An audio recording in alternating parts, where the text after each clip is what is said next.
This is Scientific American's 60-Second Science. I'm Steve Lirsky. When you buy something made of plastic and it's labeled biodegradable, you can rest easy knowing that after you Throw it out, it will harmlessly break down. Well, not so fast. When we look at biodegradability as it pertains to landfills, biodegradability is not a desirable attribute for me. And the reason for this is that when we design for biodegradability, we're typically designing for rapid biodegradability.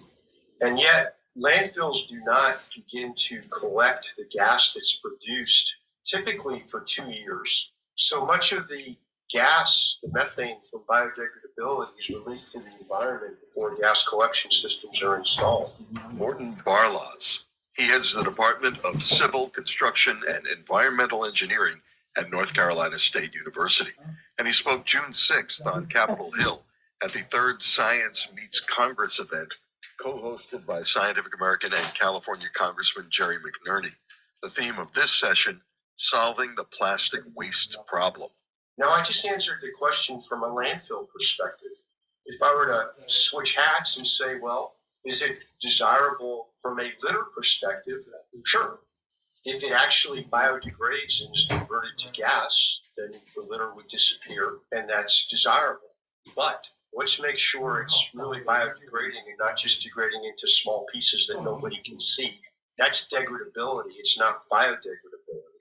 Also on the panel, Kara Lavender Law, research professor at the Sea Education Association in Woods Hole.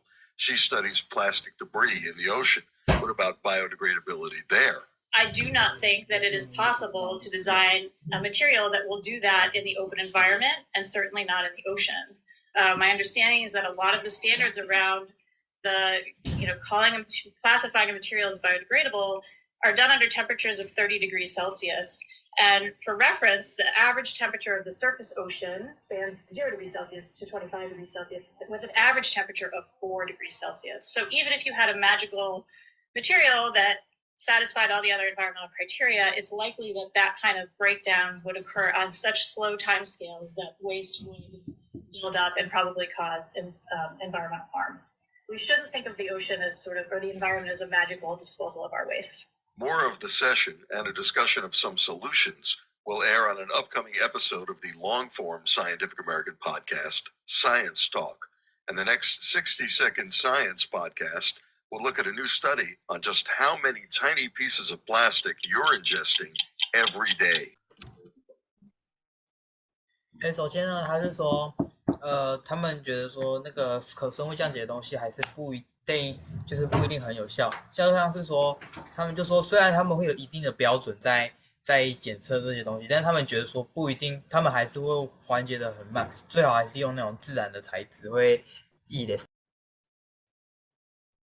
OK， 我听到是那些生物降解，他们要去研发一些新的东西去，就是新的一些物质能够生物降解更快一点，然后更有效率，然后不是把它丢在海里面就可以解决那种感觉。